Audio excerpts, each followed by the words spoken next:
Good afternoon, everyone. Welcome to the latest live episode of the Free Marketeers. Hope you're all doing well on this day, the 9th of July, 2021. Who knows where the year is going? But as always, there's a lot to talk about at the FMF, and whether it's local, international matters. Today, we're talking about something both international and local that will probably affect us in South Africa, and that is the proposed global wealth tax. And to help us unpack this, I'm very lucky to be joined by someone I've followed for a long time, who I've learned a lot from. We have Dan Mitchell, chairman of the Center for Freedom and Prosperity. Dan, how are you? I'm doing just fine. Thanks for having me on the program. No, it's an absolute pleasure. So, I mean, a big topic, of course, a global wealth tax. We got more details about this, of course, last week when U.S. Treasury Secretary Janet Yellen announced that a group of 130 nations agreed to a global minimum tax on corporations as part of a broader agreement to overhaul international tax rules. Do you want to tell us a bit about this new proposal, sort of some of the background around it, and then how you think it might permeate specifically in the US, but we can get onto other countries as well?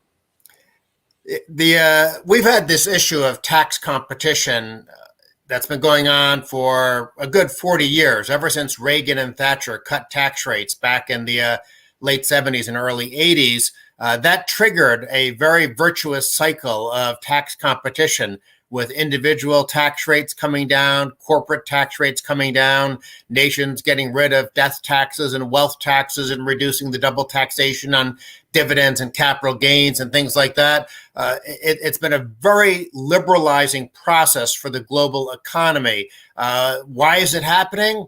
Because when Reagan and Thatcher cut their tax rates, other countries realized they were going to lose jobs and investment to the US and the UK.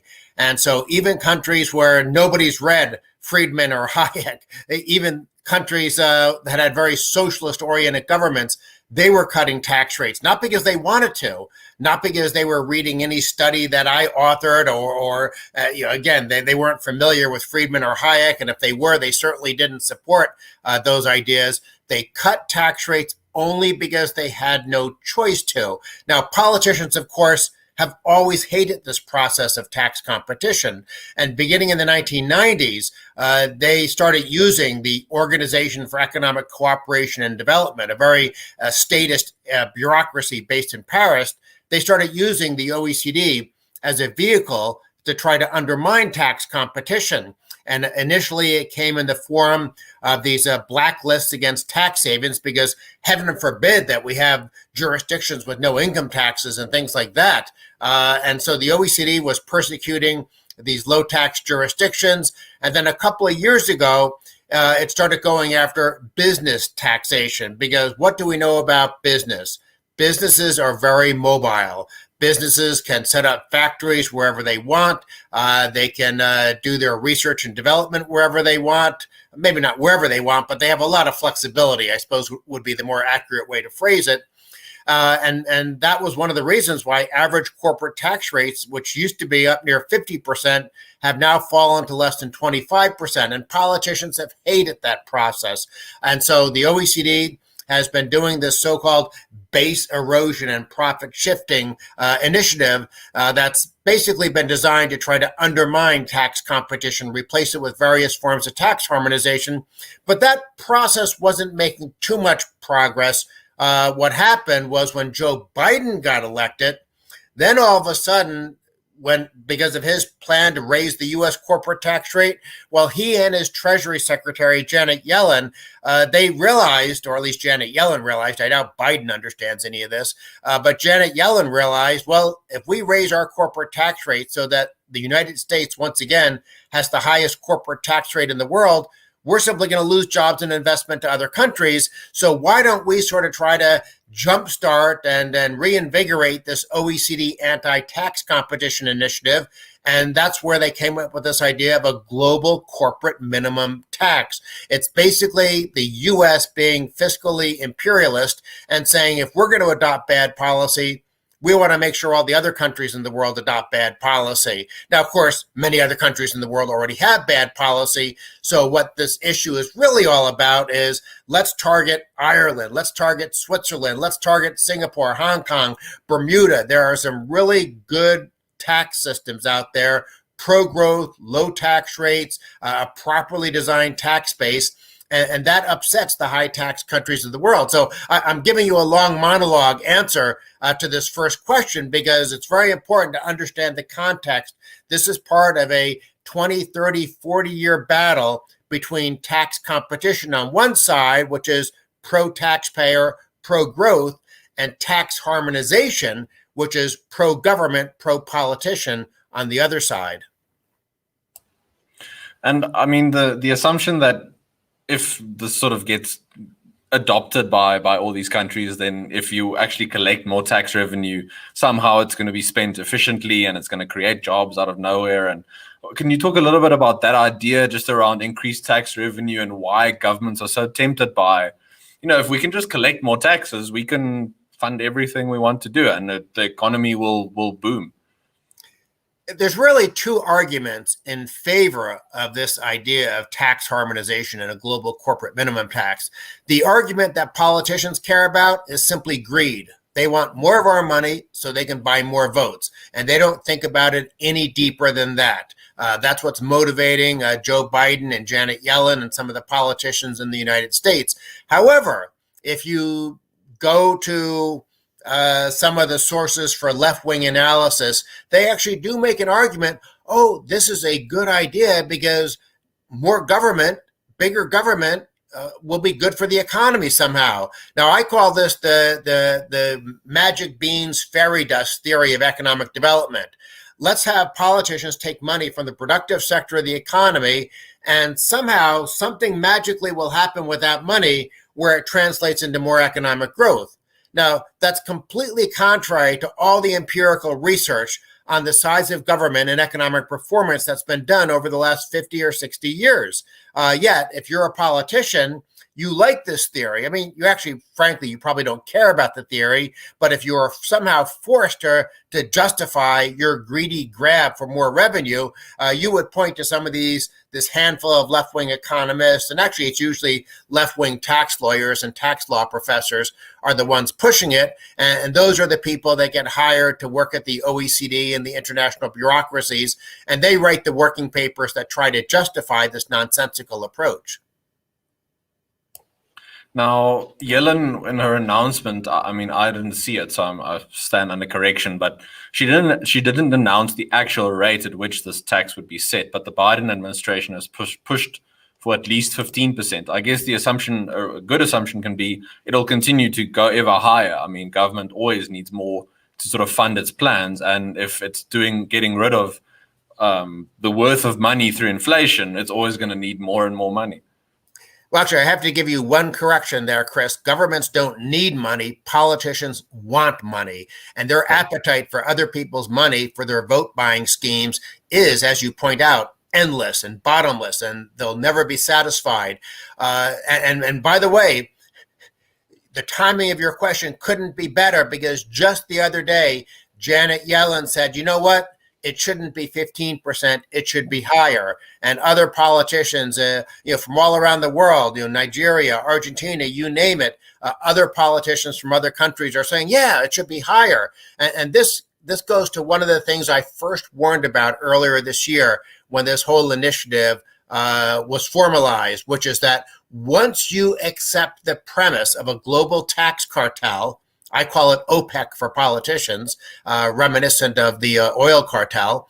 Once you set up a system where there's a cartel on tax policy, it's simply a matter of time before they start increasing the tax rate. And it surprised even me, though, that it happened so fast. I mean, they haven't even implemented or solidified or finalized the 15% global tax cartel. And already these greedy politicians and bureaucrats are saying, it should be 25%. And it'll be September or October and they'll be saying 40%. And then next year they'll be saying 50%. But that's just part of the problem. Once you set up the global corporate tax cartel, how long do you think it's going to take before politicians say, you know what? We should have a global tax cartel for personal tax, for capital gains tax, for death taxes, for wealth taxes, for dividend taxes, you name it. Politicians would love to create global tax cartels for just about everything, because once they feel they have captive customers, once they feel that we can't escape by moving ourselves or our money or our business across borders, guess what? They're going to start jacking rates up. The tax burdens will go to 50%, 60%, 70%, and that's going to be terrible news for the economy. And by the way, one thing I should have mentioned at the start about this global corporate tax cartel: this isn't a tax on businesses. It's a tax on people. Corporations collect taxes, but they don't pay taxes. All the academic research and scholarly evidence shows that it is individuals, as workers especially, but also as consumers and shareholders, who bear the burden of the tax. So this is really a money grab at the people all over the world who will be victimized if this global tax cartel is implemented. Just on that last point, something that I want to highlight, and this is sort of a more minute question compared to this broader discussion that we're having around global tax policy, but why, could you help me understand and explain to us why a higher tax on corporations, for example, why that filters down and affects, I mean, people talk about trickle-down economics, talk about trickle-down taxation. Why does the higher tax affect more the worker on the ground or the shareholder, for example? How does that process work? When you tax a company, when you tax a business on their profits, and of course, usually politicians define profit in an overly expansive way. So the official tax rate is not the best representation. The actual tax rate on business income is usually higher than the official tax rate because companies are forced to depreciate instead of expense. They face all sorts of different rules that restrict their ability to recognize costs, because what should a profit tax be? It should be a business's total revenues minus their total costs. But if government doesn't allow you to deduct those costs, they can in effect force you to exaggerate your income as a business. But let's get to your actual question. Okay, the government taxes a business. And the first order effect, the immediate sort of obvious effect of that is, it's being paid by the investors, by the shareholders who own the company. But here's the key thing that public finance economics teaches us. When you have that higher tax on investors, what happens? You get less investment. Well, every single economic theory in the world, even socialism, even Marxism, every economic theory agrees that what determines the productivity of workers is the amount of investment in the economy. And what determines the amount of pay that workers receive? How productive they are. And so if you're raising business taxes in ways that reduce investment, which lowers productivity, it is an inescapable result that you are going to reduce wages in your economy. Now, technically, maybe what's happening is that wages are simply growing slower than they would have. But the point is over time, wages will be lower than they would have been without the higher corporate tax burdens. Now, depending on the different market and the level of competition from imports and things like that, you can also see higher prices because every business, when it gets hit by a tax, it would love to pass that tax on to consumers if they can. Now, measuring that is a challenge, just like measuring how badly are workers hurt when business taxes go up. That's also a challenge. There might be 50 different variables out there that you have to try to include in your equations when you're trying to do statistical estimates of the damage of higher business taxes. So we know every single category of the population is going to get hurt, whether as consumers, workers, shareholders, and investors. They're going to get hurt by higher business taxes. There is an ongoing debate. Well, is it workers that are hurt the most? Is it investors that are hurt the most? Is it consumers that are hurt the most? But the point is why on earth would we want politicians to adopt policies that are going to be hurting people? I'd like to get your perspective on the potential repercussions of this tax on emerging economies. So countries such as South Africa, for example, I mean, our context, even before COVID, the economy was very weak. At the moment, our credit rating is in junk status. We have over 42% unemployment rate on the expanded definition. I mean, if you let's say that this tax gets implemented, and then a lot of that revenue comes to emerging countries such as South Africa, where the government's under pressure and they can use it to stimulate the economy, kind of thing. I'm guessing that would be part of the broader argument. What effect do you think this tax would have on emerging economies? Well, I guess first thing is a message for any South African politicians that might happen to watch this. I suspect most of them don't want to watch this because it has messages that are contrary to their narrow self-interest. But just in case any South African politicians or bureaucrats are watching this, rest assured that you will get the short end of the stick. The rich countries of the OECD have already decided that they're going to try to define who gets the additional tax on the basis of where does most of the consumption take place. In other words, there's going to be what sometimes is called formula apportionment, and that formula is going to be defined in ways that screw over emerging countries and benefit France and Germany and Japan and the United States and countries like that. Now, having said that, let me address the more philosophical point. And here's something that I think is very important. When did the Western world become rich? Think about North America, Western Europe. When did they become rich countries? They became rich in the 1700s and 1800s when capitalism replaced feudalism. But one of the features of the capitalism of that era was that government was very small. For the most part, there were no income taxes. There was no welfare state. As a matter of fact, income taxes didn't come about in most countries until the early 1900s, and welfare states didn't come about until, say, the 1930s. And even up until the 1960s, welfare states were very tiny, even in the Western world. So the Western world, places like the United Kingdom, like the United States, like Germany, these countries all became rich when they had no income tax and virtually no welfare state.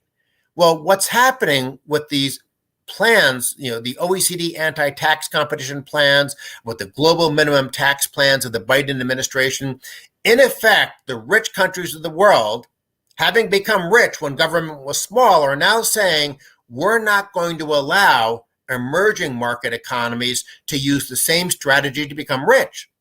And this, I think, is profoundly immoral and unjust. Now, to be honest, not that many poor countries are trying to follow this pro-growth recipe for economic growth. When I was in South Africa in 2018, I saw no evidence that the political class was interested in following that growth model. Matter of fact, it's the only growth model that's ever worked. But I didn't see any evidence that they wanted to do it. But just in case there are any poor countries that want to follow the only recipe that's ever delivered prosperity, in effect, the OECD and the Biden administration's Treasury Department are saying, nope, you're not allowed to do that. We're going to condemn you to being perpetually a second-class citizen in the global economy because we simply don't like the competition. We don't want to have any pressure on our countries when we adopt bad policy, and I think that's despicable. I think we see similar sort of thinking in the energy space, where countries are being pressurized and forced to adopt sort of decarbonization and renewables, where a lot of African countries, I would argue, just need as much energy as possible and from cheaper sources, so coal and gas and that kind of thing. But now they're being forced to build wind turbines and that kind of thing, and those aren't even that reliable most of the time. So unfortunately, a lot of countries in the developing world, I think, are going down the wrong path.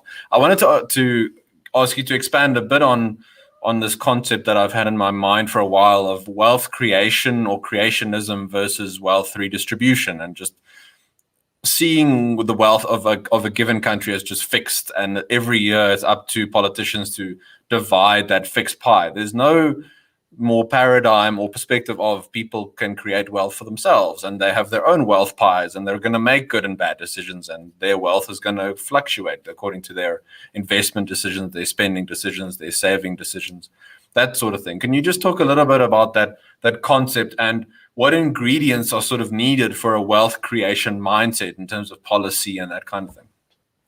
Well, I'll answer the second part of your question first, because that's the easy part. We know what the recipe is for growth and prosperity. It's free markets and limited government. I mean, we just talked about that with the previous question. The Western world became rich when government was much smaller than it is in Hong Kong and Singapore today. So that's the recipe. Now, obviously, if you do half that recipe, you'll still get a lot of growth. If you do the full recipe, you'll get a ton of growth.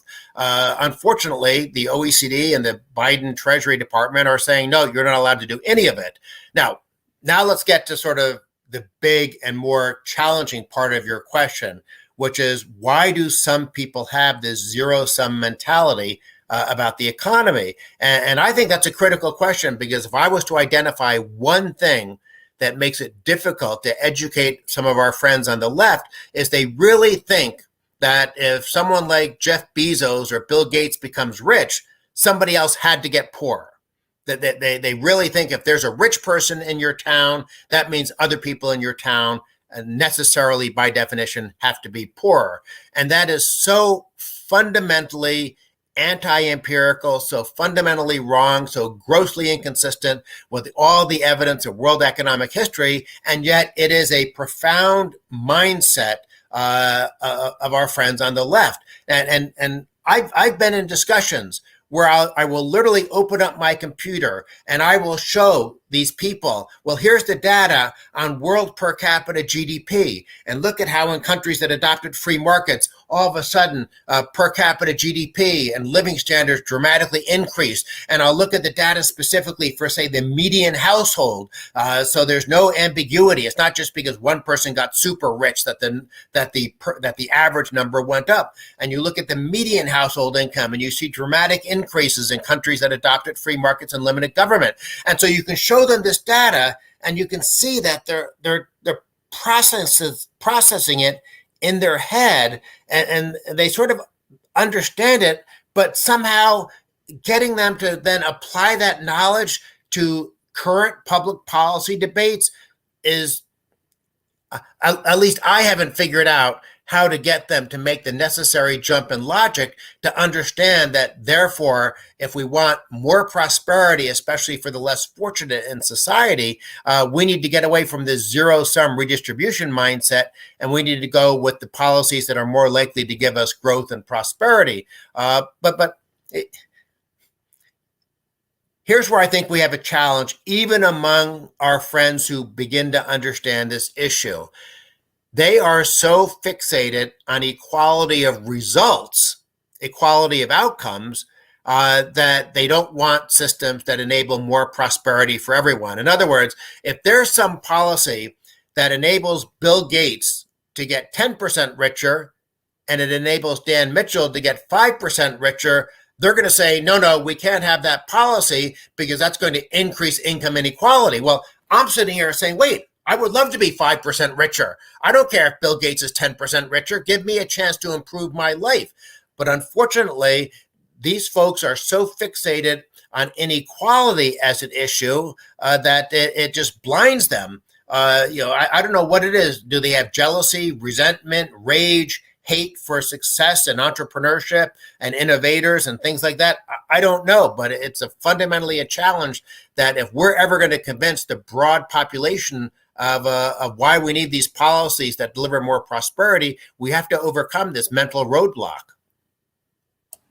Yeah, the fight continues, and we have to use every tool available, empirical, moral, I think everything that we have. Before we get on to the rest of my questions, we have a question from the audience. And just a reminder, if you have questions from Dan, please put those in the comment section and I'll read those out to him. So this one is just about the idea of no taxation without representation. So who gets the global tax and who do they represent? Does an unelected regime get the tax money? I mean, if this goes through and you as a company don't pay your allotted amount, is the UN going to come knock down your door with their blue helmets, that kind of thing?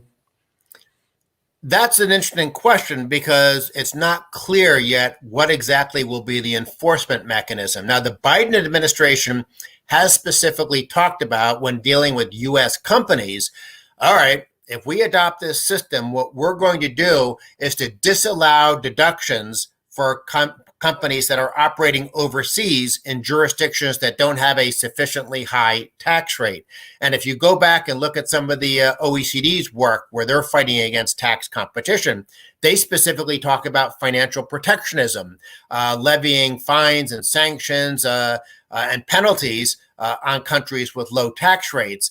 So there are ways indirectly for national governments to impose rules and restrictions that probably would get them most of the way to where they want to go.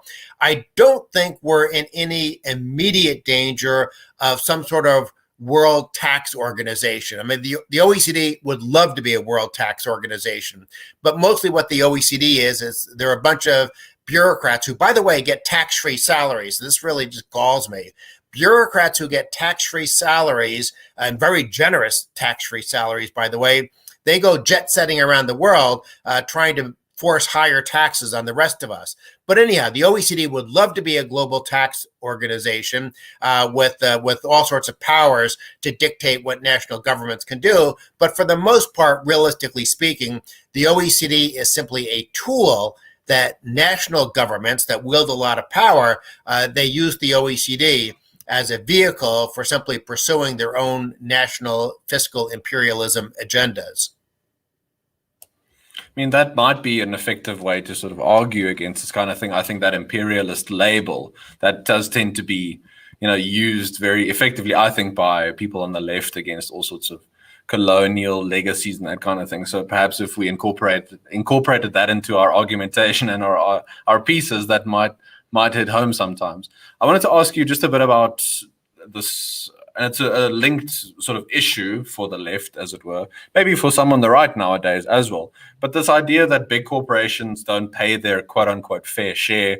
I mean, who gets to decide what a fair share of tax is in the first place? But let me play devil's advocate. I mean, companies like Amazon, do they try and avoid as much of their tax as possible? Are they actively trying to get it offshore from the US, for example? What do you think about that whole phenomenon? Every company has a fiduciary responsibility to their shareholders, as well as an obligation to workers and consumers, to try to legally minimize their taxes. I heartily applaud that. As a matter of fact, every one of my left-wing friends, when they complain about this, I ask them, well, do you take the mortgage interest deduction in the U.S. tax code? Do you use the deduction for state and local taxes, et cetera, et cetera? Matter of fact, do you take the personal exemption, the zero bracket amount that you're allowed to use on a tax return? Every one of them says yes. And so I tell them, you're the same as Amazon, you're the same as Facebook, you're the same as all these other multinational companies. Every logical, rational person and entity in the world will do whatever they can to legally minimize the amount of money they turn over to the most incompetent and corrupt people in our different countries, which are our political class. You don't want to give money to people who have a track record of waste, fraud, and abuse. Now, does that mean that the current tax system is fair? No, not at all. I mean, we have a 75,000 page plus tax code in the United States, and a lot of those 75,000 pages are for all sorts of special tax breaks that I think are not good tax policy. I want to rip the whole thing up, replace it with a simple cash flow based flat tax so that there's no ability for the friends of politicians to get special tax rules. But having said that, if there are special tax rules there, of course people are going to try to benefit from them. And likewise, when we're talking specifically about the international taxation of businesses, there's a technical wonky issue that's probably worth touching on here, which is transfer pricing. And what is transfer pricing? Transfer pricing refers to the rules that are used for the intra-company transactions across borders. So if Toyota has a subsidiary in South Africa, that subsidiary in South Africa is going to be dealing with the parent company back in Japan. And maybe they're sending, they're shipping engines to be assembled in South Africa, or maybe they're just shipping cars to dealerships. Maybe there's no manufacturing at all. But whatever the case, there are going to be intra-company transactions. And of course, if you're a company, and let's say that South Africa has a corporate tax rate of here and Japan has a corporate tax rate of here, what's going to happen? The company is going to try to make sure that it recognizes income where the tax rate is lower. Makes perfect sense. If I have a choice of earning income in the United States and in high tax California or zero tax Texas, guess what? I'm going to try to have that income earned in zero tax Texas or Florida or any of the other states that have no income tax in the United States. The same thing happens internationally. Now, governments can control that. Matter of fact, they have 100% control over this transfer pricing regime.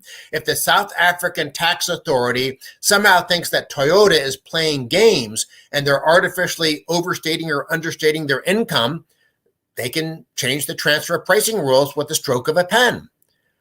So all this nonsensical hysteria and demagoguery about companies playing games and overstating their income in Ireland or Bermuda or something like that, it's completely within the control of national governments to stop that if they really think there's misbehavior going on.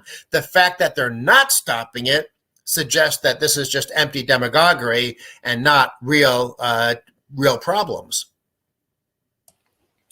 If we go down this route, and of course it looks like we very much are going down this route with this global tax. I mean, one way of fighting back, as it were. I mean, it's not going to help anymore to dump all the tea in the harbor, unfortunately. But one can talk about crypto, for example. Would you consider the crypto route a sort of tax haven? I mean, we've got tax havens, as you've mentioned, in sort of physical locations, but will that sort of concept become more digitized and in the cloud and that sort of thing? Where do you see, not that you'll advise me or anyone else here to evade their taxes, but what's your idea around how people are going to sort of circumvent this? Because despite the best plans of the philosopher kings and the political class throughout the centuries, the market finds a way. Unfortunately, I don't think crypto is going to be a silver bullet or magic wand to protect us from overly greedy, grasping government. I hope I'm wrong. I would like to think that people will have some safe havens, some refuges that they can use when governments get too greedy. But we've seen with some of the ransomware attacks that the U.S. government does have some ability to track down people, and I suspect that'll be the case when it comes to tax issues. Now, having said that, I'm not without hope. Maybe crypto will be better than I think, and I'm not an expert on it, so hopefully that's the case.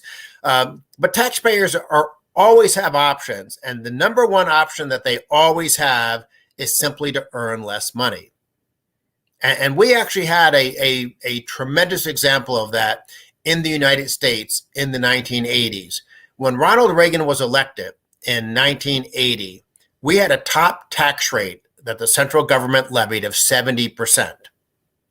And if you look at the IRS data, and we have annual data from the IRS broken down in all sorts of ways that you can slice and dice it, if you look at the people who were affected by that top tax rate, those making more than $200,000 a year, it turns out that with a 70% top tax rate in 1980, the IRS collected $19 billion of tax revenue.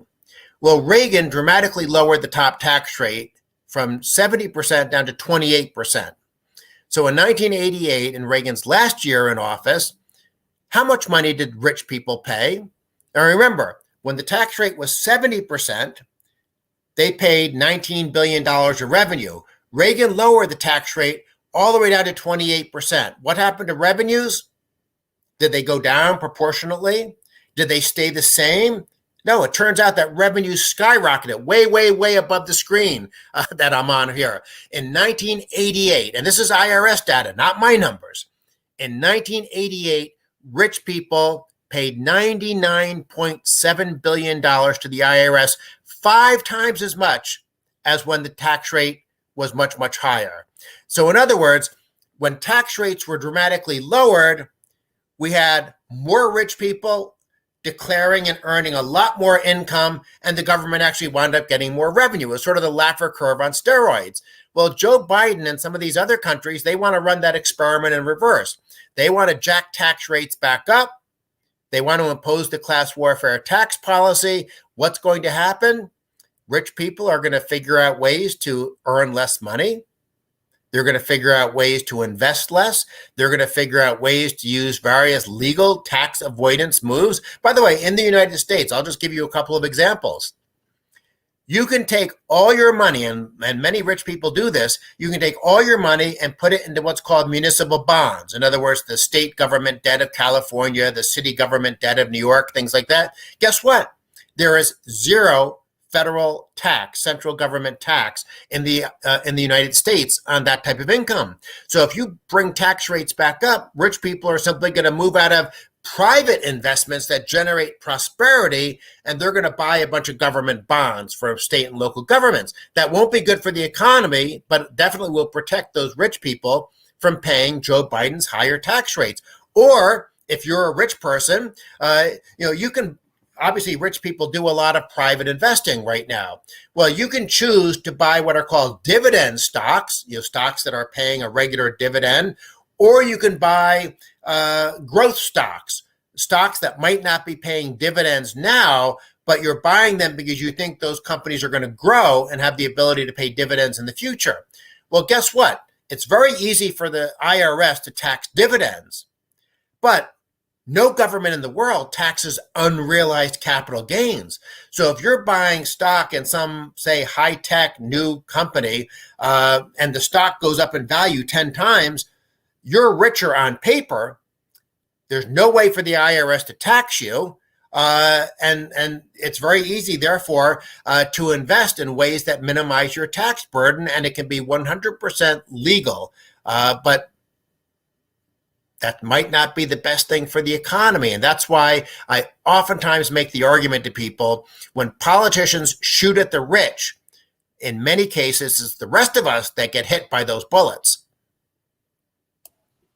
Yeah, I think that's becoming the case more and more in South Africa, where you have policies, for example, that want to do away with all of our property rights that are going to affect poorer South Africans the most, because other people can leave the country, for example. They can go elsewhere for whatever they need to get. Just on the South African context, according to the commissioner of the South African Revenue Service, he warned that South Africa's recent job losses because of the lockdown, of course, various iterations of lockdowns, will have a significant negative impact on the country's tax base. So the Revenue Service expects to have 6.9 million taxpayers in 2021, down substantially from 7.6 million in 2019. And it's estimated that just 25% of those who pay income tax pay 80% of all personal income tax that is collected. Now, the question I have for you on this is, why can't the South African Treasury, or the Reserve Bank, for example, why can't we just print billions of rands, and that's how they're going to fund government programs, welfare, infrastructure? Why can't governments get around this issue of less people paying tax and just stimulate the economy in that way? Well, they can definitely do that policy, but I wouldn't call it stimulating the economy. I mean, just north of you in Zimbabwe, they tried the money printing route, and that was an utter disaster for their country. And Venezuela is doing it right now. Argentina, on and off, has done it for decades. Printing money as a substitute for taxing is simply, it's jumping out of the frying pan into the fire. I don't know if you have that saying in South Africa, but it definitely applies when you think about the consequences. You go from a bad policy to a worse policy, the economic damage will be even more profound. Mm-hmm. I wanted to ask you a bit about, and this is putting you maybe in an unenviable position, but just in terms of predictions and forecasting, do you think the Biden administration is going to continue down a sort of more left big government path? I mean, this isn't to say that what came before wasn't also in different ways big government. I mean, you talk about cutting taxes, it's great and all, but you need to cut spending. I mean, otherwise, how far does it actually go? So looking forward a bit, not that he'll necessarily get a second term, but what sort of direction do you see for the Biden administration in terms of taxation and that kind of thing? Well, I guess for background purposes, let's look a little bit at Democratic Party politics in the United States. In the 2020 Democratic fight for the Democratic nomination in 2020, Bernie Sanders was clearly the standard bearer of the hard left. But many other candidates, including Kamala Harris and Elizabeth Warren, were also, trying to claim that mantle.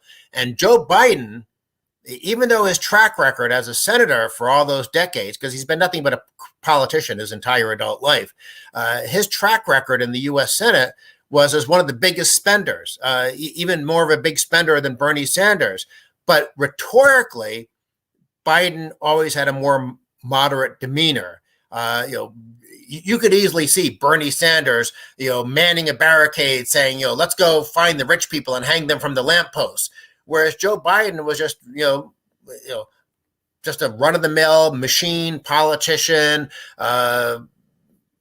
buying votes with other people's money, but not overly motivated by ideological issues. I don't think he's ever read Karl Marx, probably wouldn't even know who he was. But having said that, his agenda as president is very, very hard left. He's proposing spending increases that make Obama look like Ronald Reagan. And we already got, and by the way, this is on top of all the spending we got under Trump, who was a big spender as well. The problem in America is we have two big spending parties, and we don't have a limited government party, at least not since Ronald Reagan left the scene. Well, Biden has already gotten through a $1.9 trillion so-called stimulus, basic Keynesian economics, justifying it as a basis on the basis of the coronavirus. But now he has another $4 trillion plus that he wants to get through. And there's all sorts of internal debates in Washington that are far too boring to discuss here about whether they use the so-called reconciliation process, how much should be carved out and done as a separate infrastructure bill, so on and so forth. But the bottom line, it's much, much bigger government, radically bigger social welfare state, undoing the welfare reform that we got under Bill Clinton in the 1990s. It's a very, very left-wing agenda. Will it go through? Frankly, a lot of it depends on what happens in the 2022 midterm elections. If Republicans take the House, which I think is very, very likely, that'll halt Biden's agenda right there. Now, however, we still have a year and a half almost before we get to that point.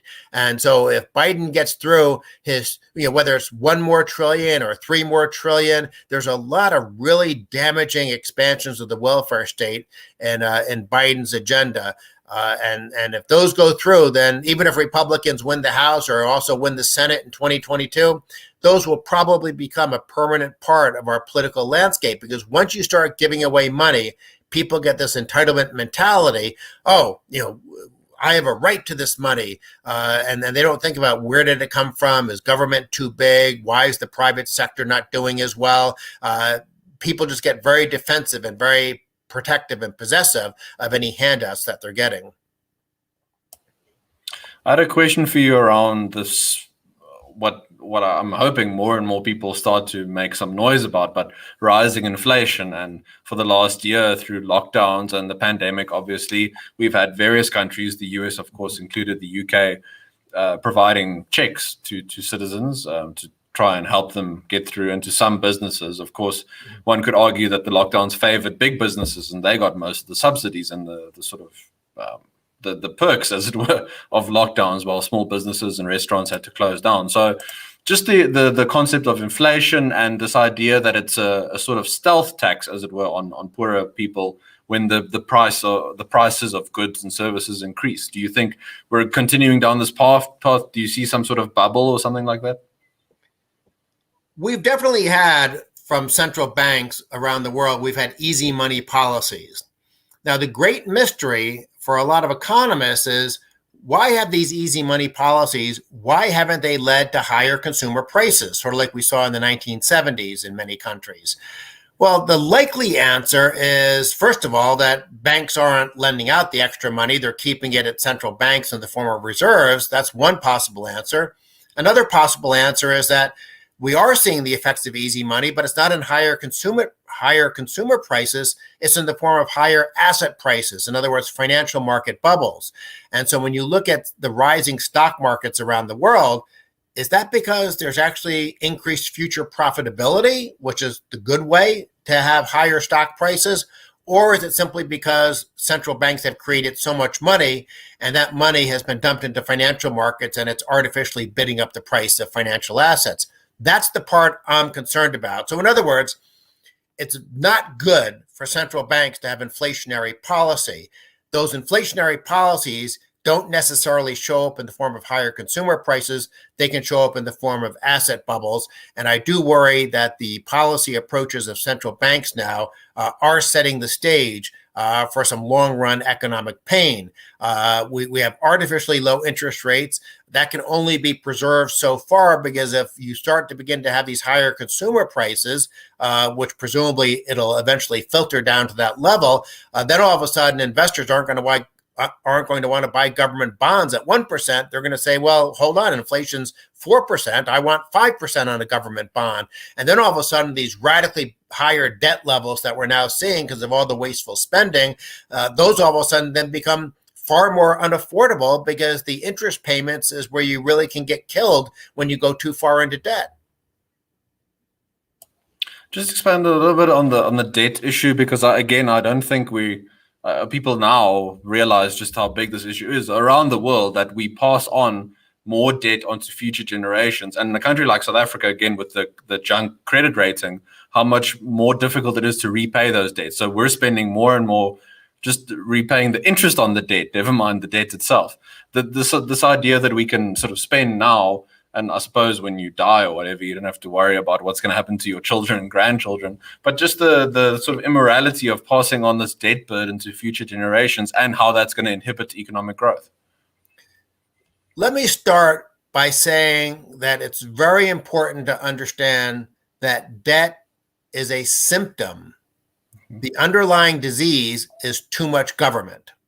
And whether you finance big government with taxes, whether you finance big government with borrowing, or whether you're just printing money to finance big government, the problem is that you have too much government. And how you take resources out of the productive sector of the economy to finance that government should be a secondary concern.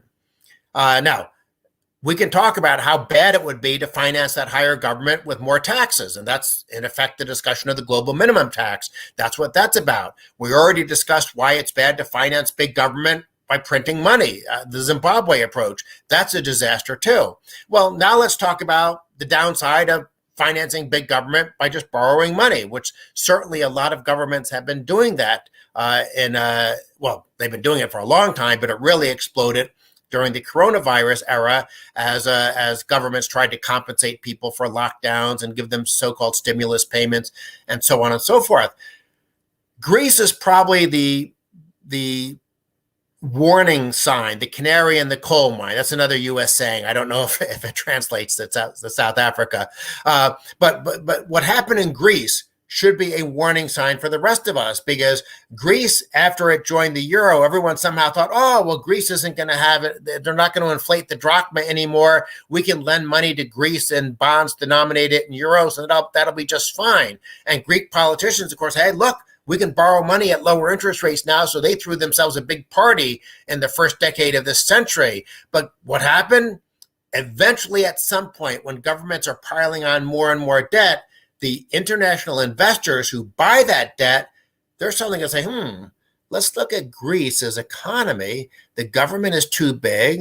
There's too much red tape. The private sector is being strangled. They're raising taxes but not collecting more revenue because they're past the Laffer curve revenue maximizing point. This is really a bad situation. Maybe we shouldn't trust that Greek politicians will pay us back. And that's what defines a fiscal crisis. A fiscal crisis is not some magic point where, oh, your government debt hit 90% of GDP. What a fiscal crisis is, it's that sort of unknown point where international investors suddenly say, I don't trust this country. Now, obviously, if you think that there are going to be IMF bailouts as an investor, you might continue to lend a country money. Of course, that's an argument why we shouldn't have IMF bailouts. But the point is, it's very bad to have too much government debt because something bad will happen in the long run. But again, the real problem is that the government is spending too much money, because going from tax finance debt government to debt finance government to central bank finance government. Those are all bad options. You have to control the size of government. Probably one of South Africa's biggest risks in terms of the fiscus is our ever increasing public sector wage bill, and whether the government will actually take the unions to task, as it were, and stop continuing to increase the wage bill. I think that's a big concern for organizations like the IMF when it comes to South Africa, and indeed other investors, whether our SOEs and the public sector wage bill can be arrested. Dan, just in terms of wrapping up, I wanted to ask you, I mean, apart from your blog, of course, which I linked to in the description below, any other books, articles, sources that people should pursue, that they should read about, not just the global tax, but things like debt, economic growth, government spending, that kind of thing?